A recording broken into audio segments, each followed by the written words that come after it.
Bir marta payg'ambarimiz shunday deganlar: Allohning shunday bir ismi bor.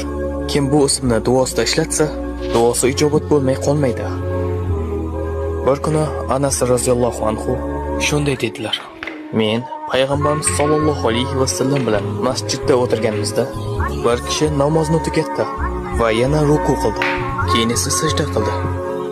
U sajda qilib bo'lgach shunday dedilar: اللهم إني أسألك بأني أشهد أنك أنت الله لا إله إلا أنت الأحد الصمد الذي لم يلد ولم يولد ولم يكن له كفوا أحد. Va u Allohdan so'rashni davom etdi.